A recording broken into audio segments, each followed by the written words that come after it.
Okay, so the way I need to do this is to make sure I get the right colour order is I'm going to join that to that.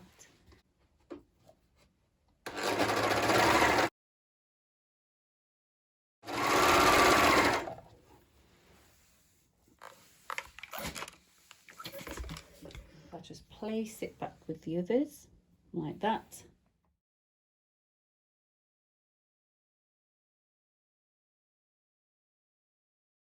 So I'm keeping this edge where the knife will meet it.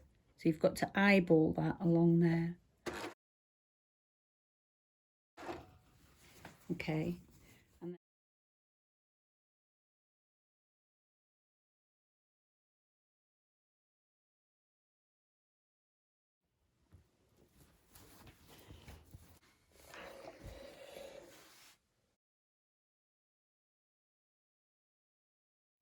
All right, so I've got some cotton wadding.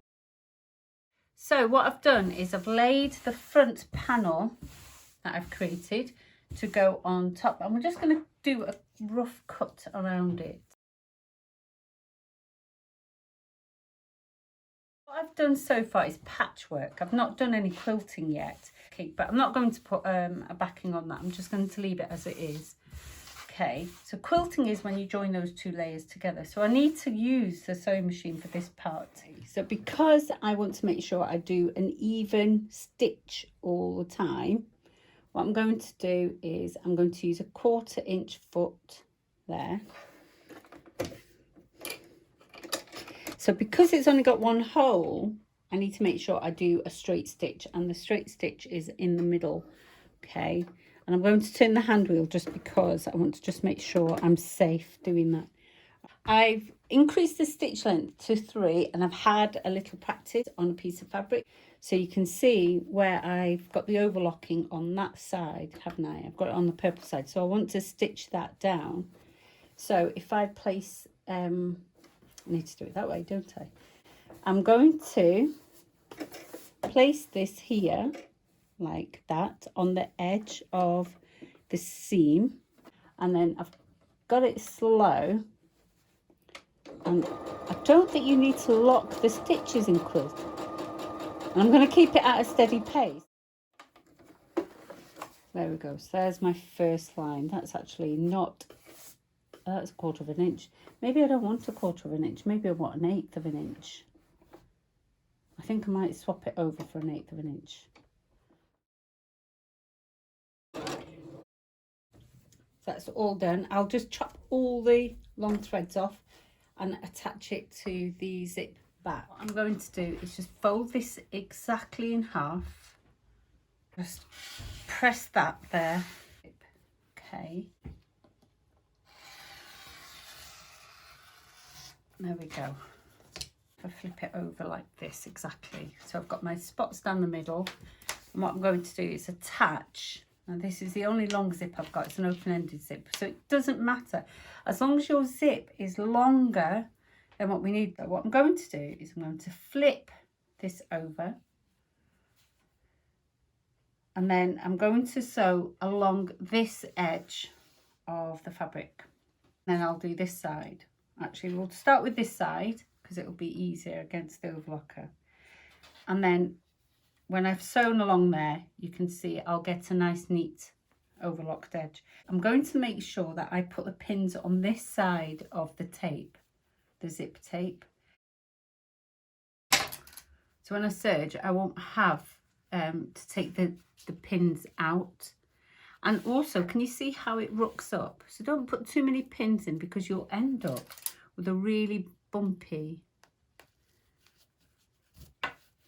finish. There's the zip teeth, and I'm going to sew on this side of the zip. So lift those needles out and then lift up the presser foot, and then what I can do is shimmy this fabric in so it's just before those needles, and you can see just inside there, so you can probably see that there. So just before I start, I'm going to just make sure I have the fabric up to the knife, and I'll leave it there. Put the presser foot down, and then I can serge all the way down fabric and the zip.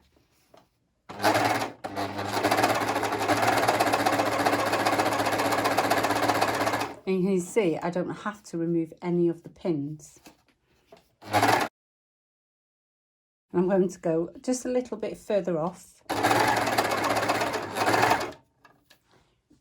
Just again, just lift those needles out, lift up the press foot, and I'm going to pull that away.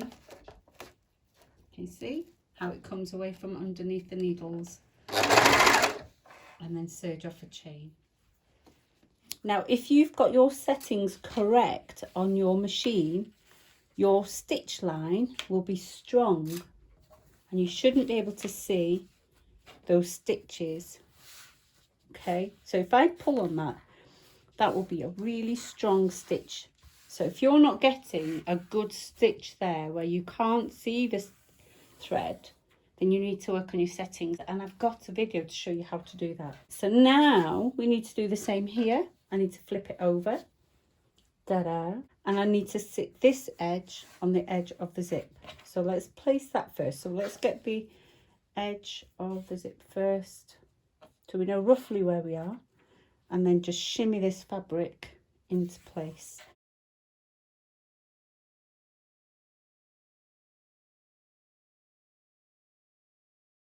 So let's do that again.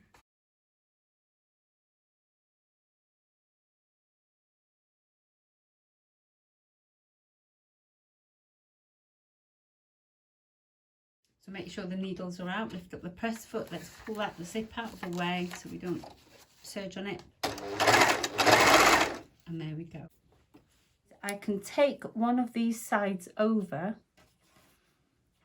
and butt it up with the fold of this side, like that.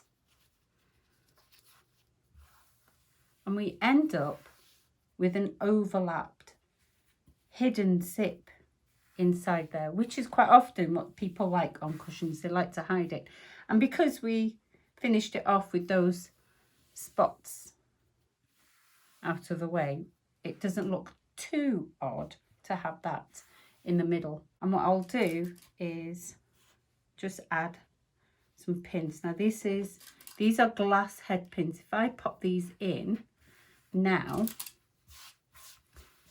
and press on that, the heads, so these ballpoint ends won't melt.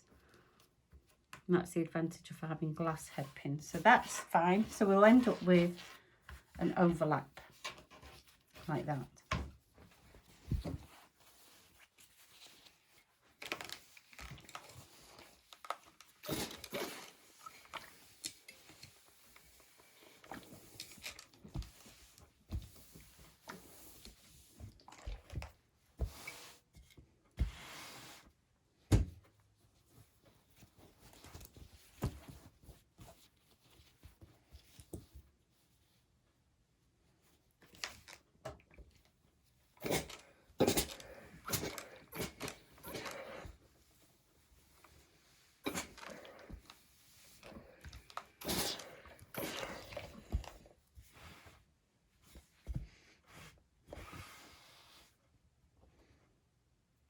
All right, so just make sure it's all nice and neat. Now remember, this is a cushion, and cushions are forgiving because it's all fluffy and soft. If you make it too small for the cushion you've got, all you end up doing is just having a not so fluffy cushion, but it will be nice and plump. Okay, so the way we have to do zips is we've got to make sure it's open halfway. So we need to open that halfway. But before I open it halfway, I need to make sure that these edges are going to not shift. So what I'm going to do is I'm going to carefully open this up, take that pin away and open that zip up. Okay, so do this carefully so you try not to cause too much disruption. Now the easy thing about this is I can leave that there and I know that my fold is touching the fold of the other side. So that was good. All right. I was jolly lucky more than anything. Right, pop those pins in and just make sure it's nice and secure. And you know, you can do this on the overlocker because the knives are generally strong enough. Don't put metal zips in. Metal zips won't work. Okay, I'm going to put another pin in there.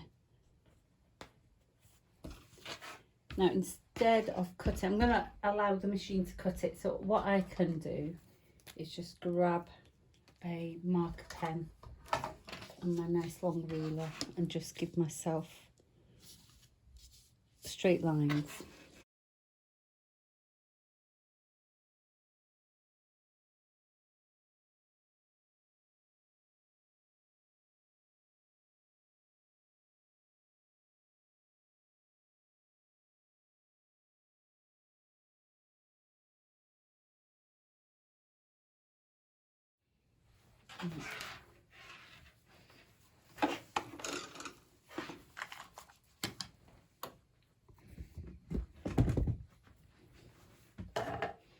Okay, because I'm going to start on the edge, I don't need to make sure the needles are out, so I'm going to just start from there.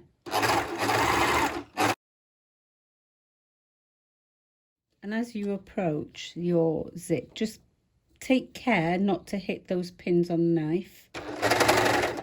So I'm going to remove that pin and that pin, and I'll just carefully just make sure I hold everything in place. And you can't actually hurt yourself with the foot in the way. Just take your time.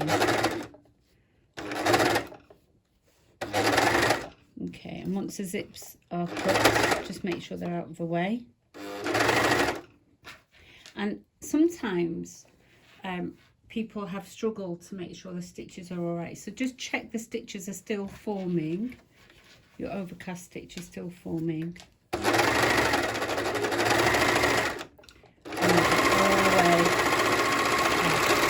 Like that. Now if you don't want to come off and you want to go around the corner, it's a bit tricky because I haven't trimmed the fabric, so I would have to come off there. But if you hadn't trimmed the fabric, if you had trimmed the fabric, you can. Okay, so this is a good corner to come around. So what we'll do is we'll go over, so stitch over the edge. So make sure the needles are up and out, lift up the press foot and pull the fabric off the chaining fork, and then come round. Let's get rid of those so you can see, and then put the press foot down and then continue.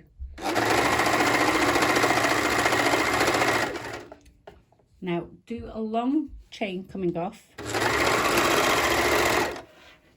okay, like that. So I'll just cut the chain so they're all the same length. And then just feed it through there.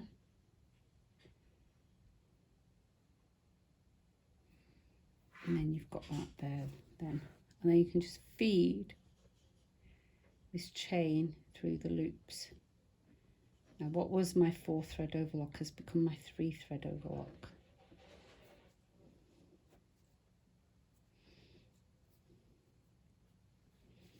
Like that, and then just cut that away.